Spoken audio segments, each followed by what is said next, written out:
Just a little follow-up video. I'm going to do a teardown on one of these Vevor lockout, tagout, LOTO plastic body padlocks. The reason I'm doing this is these are actually rebuildable.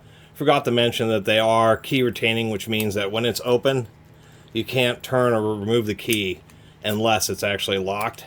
We'll unscrew that some and see if I can't. There we go. So as we undo the screw, you can press on the screw and the bottom will actually come out. So usually these things are just totally sealed, but indeed, for some strange reason, these Vevors are actually totally rebuildable, which makes absolutely no sense whatsoever.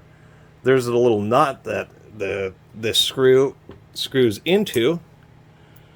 We can remove the key, and then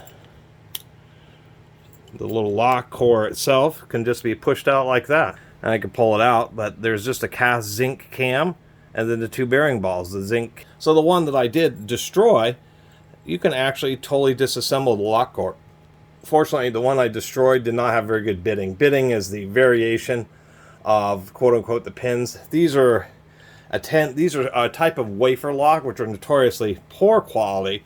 The difference between a normal wafer lock is instead of having bumps on the edge, they're carved out and they're these little sliders. There are sliders on both sides, 5 of them, so a total of 10 sliders.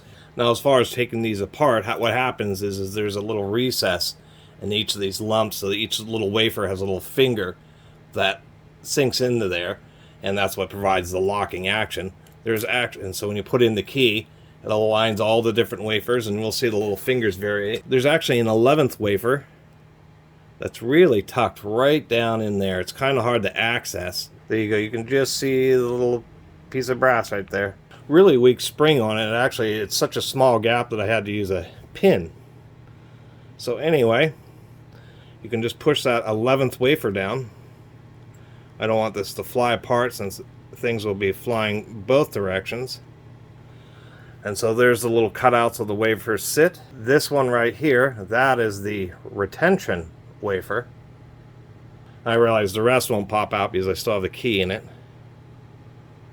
But here's our little retention wafer, and here's the spring that activates it. These are just absolutely super duper tiny, little tiny springs.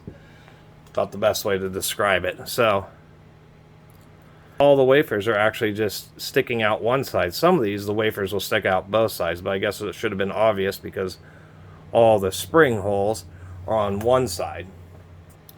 It's just the fact that, as we can see here, those are the little fingers on the inside of the wafers that ride inside the track on the key. 5 for one side and 5 for the other.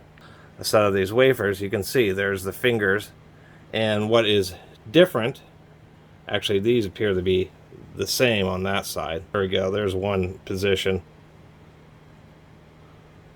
So there's something showing that the wafer, the fingers, actually can be in different positions on each side, which is what adds a little bit to the complication of these. And with an actual pin, you can take apart the lock core itself, and technically you can rebit it if you wanted to use different keying or something like that, which is actually kind of interesting. You know, in a little lock like this, there are 10, or there's 11 microscopic springs.